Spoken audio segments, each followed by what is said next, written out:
réformatrice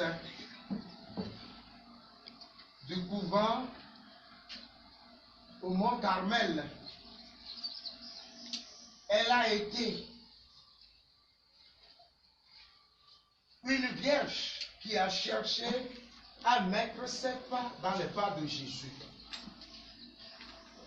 Et elle a toujours soif de son maître Jésus. Aujourd'hui, nous devons lui emboîter les pas. C'est-à-dire, nous aussi, nous devons avoir soif de Jésus. Nous devons chercher à ce que Jésus entre dans notre vie. Sans cela, notre vie chrétienne n'aura pas d'efficacité. Que par son intercession, nous devenions des chrétiens fervents. Les lectures que l'Église de notre Mère nous propose comme nourriture spirituelle,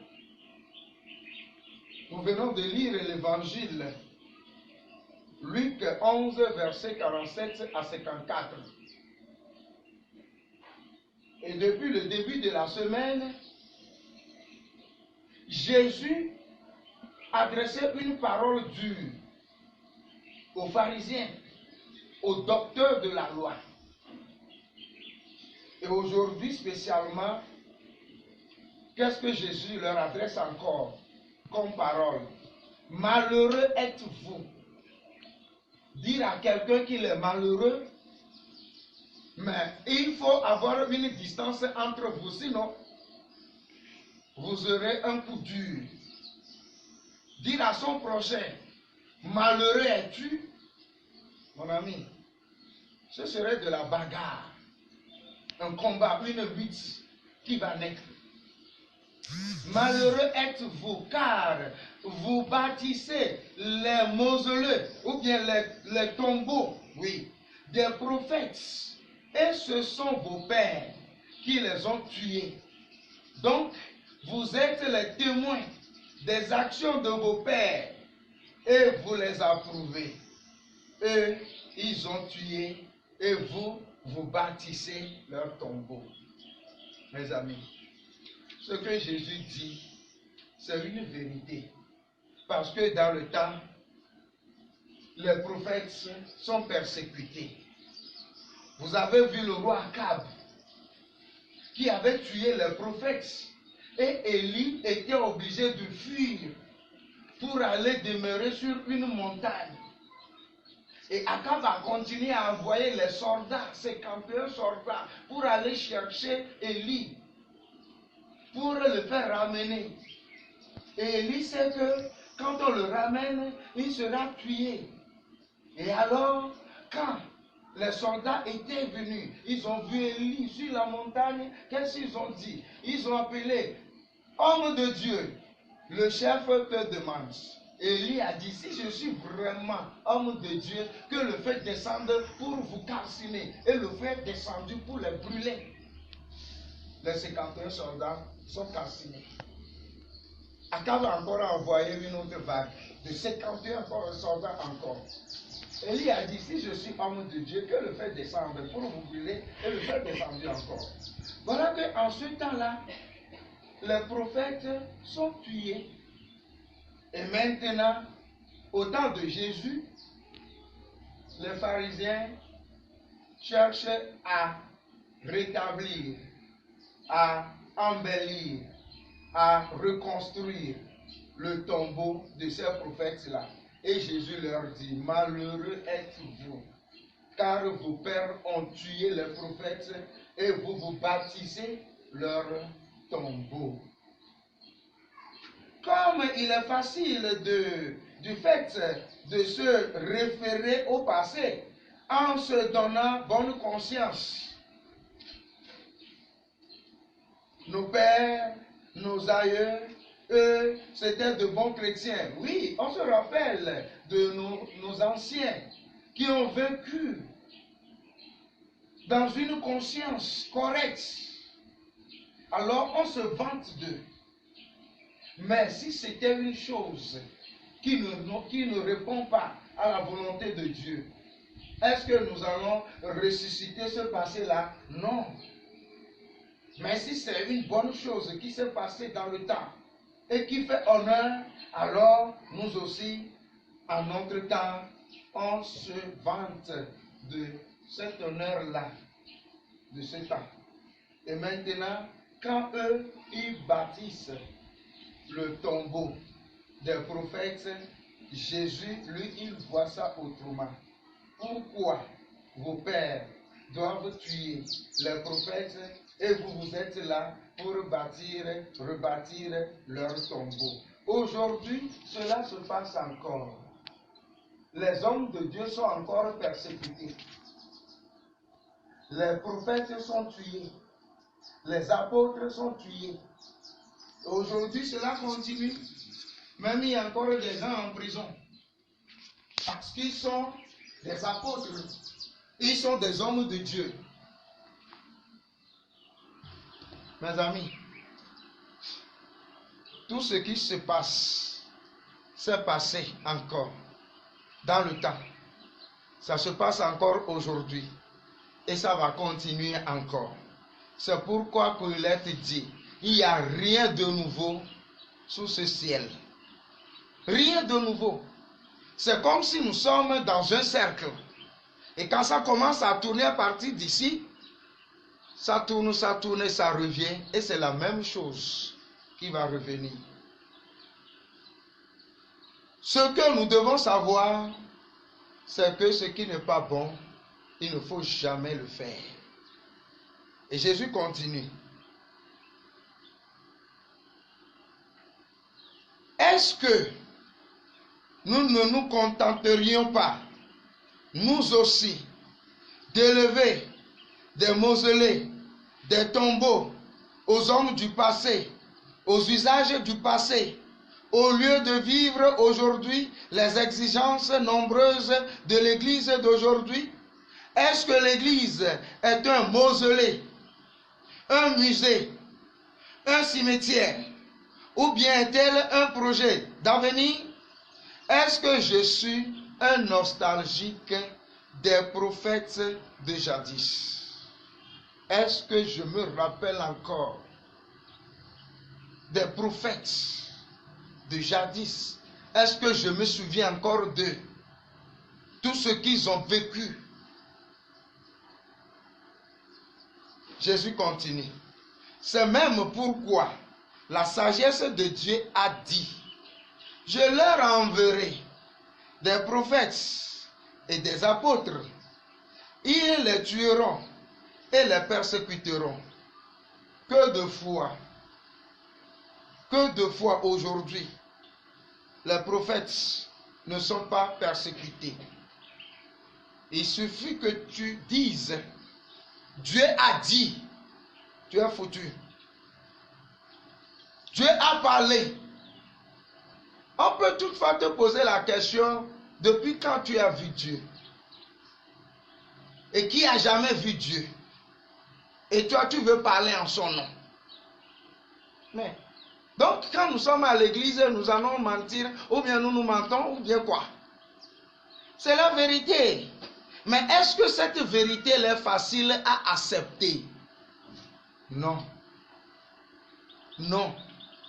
La vérité n'est jamais acceptée. Jésus est la vérité. Jésus n'est jamais accepté. Il a été refusé. Il a été renvoyé. Et à la fin, il a été crucifié.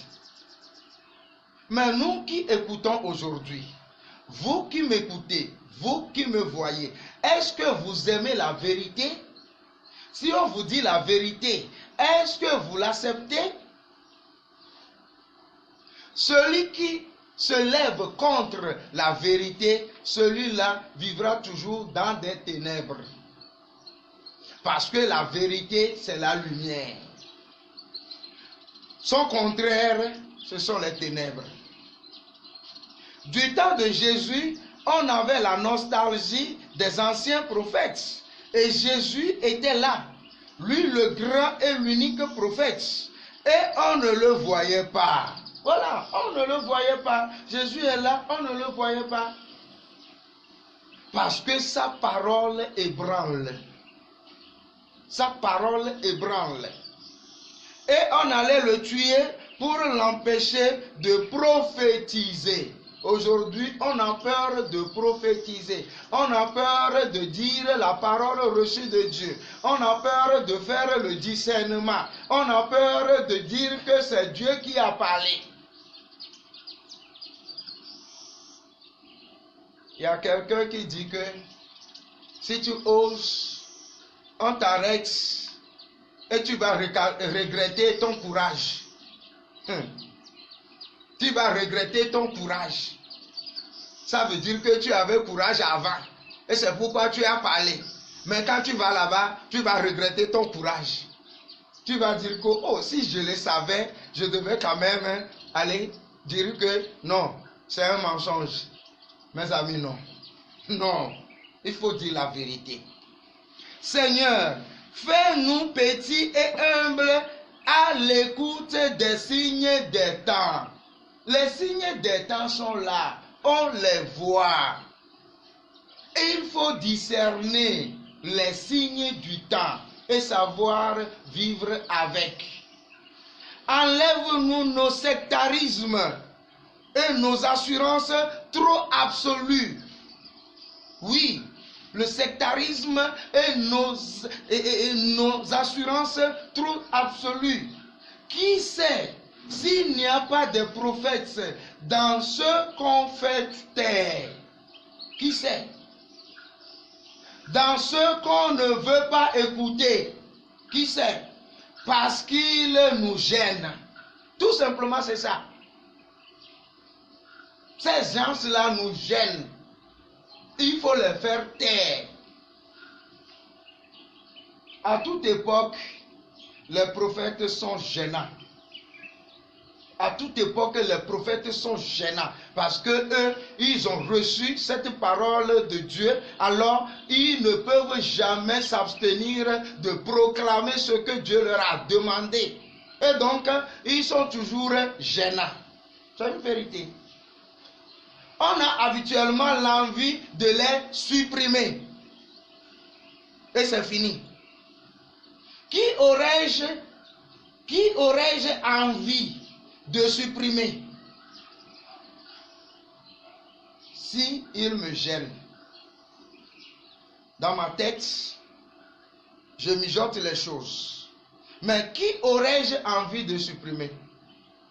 Dans ma famille, qui aurais-je envie de supprimer?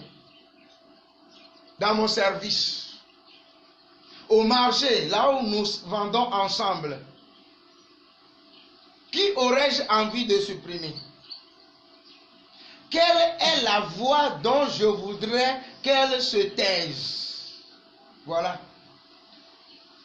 Aussi, on demandera compte à cette génération du sang de tous les prophètes qui a été versé depuis la création du monde, depuis le sang d'Abel jusqu'au sang de Zacharie, qui était en train de faire le sacrifice à Yahvé et il a été massacré. Abomination. Abomination. Il est certain que cette mise en garde porte tout particulièrement sur les contemporains de Jésus qui ont mis à mort. Ils ont mis à mort le juste par excellence. Mais défions-nous une fois encore de nous faire bonne conscience avec cette hypocrite tendance qui est en nous tous de rechercher en dehors de nous la responsabilité de tous les maux de la société ou de l'Église. Chaque génération participe au mal du monde. Oui. Chaque génération a condamné Jésus-Christ. Oui. On demandera compte à chaque génération du sang versé de Jésus-Christ. Alors, que devons-nous faire? Nous devons nous repentir. Nous devons nous convertir. Nous devons changer de chemin. Nous devons maintenant croire au dire de Dieu.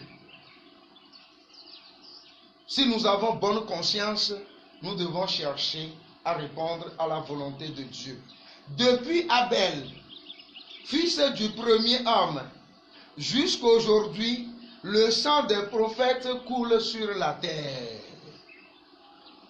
Le sang des prophètes coule sur la terre parce que on n'a jamais cessé de tuer les hommes de Dieu, les prophètes. Jamais, on n'a jamais cessé de les tuer. Lorsque Jésus fut sorti, maintenant Jésus a parlé. Et il a parlé à qui? Aux docteurs de la loi. Ceux qui font la pluie et le beau temps. Ceux qui disent que c'est eux qui sont les dépositaires de la loi. Jésus leur a parlé. Malheureux êtes-vous, malheureux êtes-vous, malheureux êtes-vous. Le sang des prophètes qui a été versé, vous allez rendre compte de tout cela. Et donc Jésus a parlé. Il a été rejeté. Il a été refusé. Ah, c'est dommage. C'est dommage. Depuis Abel, fils du premier homme, jusqu'à aujourd'hui, le sang des prophètes coule sur la terre. Lorsque Jésus fut sorti, c'est donc bien chez un docteur de la loi que tout cela fut prononcé selon Saint Luc. Donc les scribes et les pharisiens commencèrent à s'acharner contre lui et à le faire parler sur une foule de choses. Ils étaient à l'affût pour le prendre au piège dans ses paroles. Oui, Jésus a été rejeté, refusé. Comment est-ce possible, Seigneur? Le plus grand parmi tous les prophètes, celui qui a fait l'enseignement religieux le plus parfait, le monde de tout temps refuse la révélation de Dieu. Chacun dit, laisse-moi faire, ne me dérange pas, ne me gêne pas. Je veux faire ce que je veux. Je veux répondre à ma volonté. Et donc, ne me dérange pas. Moi, je suis de ceux qui refusent la révélation de Dieu. Seigneur, prends pitié du monde. Prends pitié de tous ceux qui refusent. Prends pitié de moi. C'est ce que nous devons demander au Seigneur. Et si nous voyons comment les docteurs de la loi, les pharisiens, les juifs s'acharnent contre Jésus pour le faire mourir, vous allez croire que l'homme est né pour cela. L'homme est né pour le mal. Non. Dieu est le bien des biens et Dieu a créé l'homme à son image et à sa ressemblance. Et voilà ce que Saint Paul dit aux Éphésiens. À vous, la grâce et la paix de la part de Dieu notre Père et du Seigneur Jésus-Christ. À vous, la grâce. Ce qui veut dire que l'homme est né par la miséricorde et la grâce de Dieu. Dieu a créé l'homme sans lui avoir demandé. Mais il est là aussi pour le sauver sans son avis. Donc, béni soit Dieu, le Père de notre Seigneur Jésus-Christ. Qu'est-ce que Dieu a fait? Dieu a béni et comblé des bénédictions de l'Esprit au ciel dans le Christ. Est-ce que ceux-là qui ont ces idées de tuer les prophètes, les hommes de Dieu, est-ce qu'eux aussi sont bénis? Est-ce qu'ils sont comblés de la grâce de Dieu? Est-ce qu'ils sont comblés des bénédictions de l'Esprit? Je ne sais pas. Dieu nous a choisis. Est-ce que eux aussi sont choisis par Dieu? Je ne sais pas. Si vraiment ils sont choisis par Dieu, d'où vient le mal? Parce qu'il n'y a pas de mal en Dieu. Il n'y a pas de négativité en Dieu. Dieu est le bien des biens, le bien suprême. Donc Dieu nous a choisis. Nous sommes les choisis de Dieu dans le Christ avant la fondation du monde.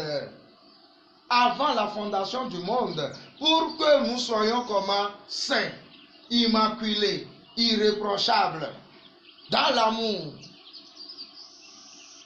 Il nous a prédestinés à être purs pour lui, à être des fils adoptifs par Jésus. Et nous sommes devenus co-héritiers avec Jésus. Donc, à fouiller sur Christ. Non, bien. Egbe tokedia. Enya jo.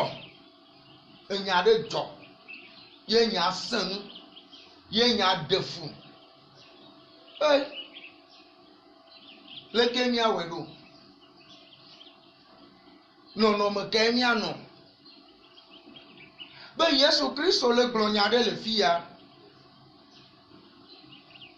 Et le globena de Babanami. Babanami. Et la bena. Mieledo.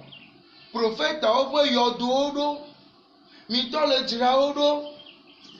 Eye miatowe wo. Eye mienye dasefo ne miatowe bena nu yo wala. Enyo. Yeta e mi va le diraodo yododo. Yesu lo.